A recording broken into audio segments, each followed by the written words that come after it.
Hey, you remember the story of Caesarea Philippi when Jesus had been walking with his disciples, and um, they came to this place here in Caesarea Philippi, and as you'll notice behind me, even engraved within the walls here, chiseled out, are places that they used to set their idols and worship. In the Hellenistic period, which is the period that really this whole area was governed by the Greeks, this specific location was a place of pagan worship, idolatry.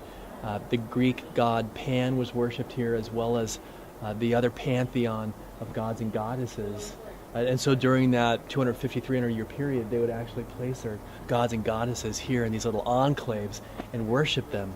Herod the Great, during the Roman period, had a temple built in dedication to Caesar right here. That's why this was called originally Caesarea, and then one of his sons, Philip, had kind of embellished the temple a little bit, and it was ultimately called Caesarea Philippi.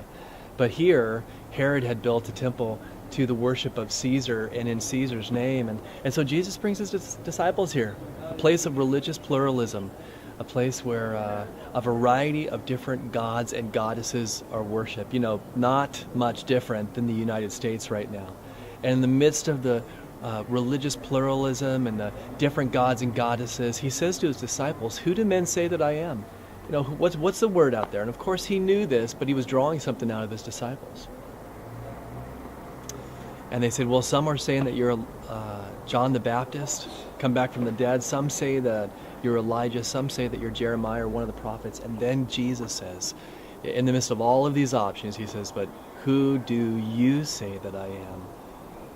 And Peter pipes up, as Peter often did, and he said, you are the Christ.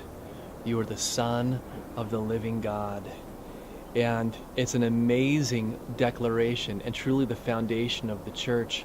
As Jesus says to him, blessed are you, Simon Bar-Jonah, for flesh and blood has not revealed this to you, but my Father who is in heaven. There was a divine spiritual revelation in the life of Peter, and he made this declaration that Jesus is the Christ, he is the Messiah, he is the anointed of God, he is the sent one of God, as prophesied from Genesis 3:15 all the way through Malachi in the Old Testament.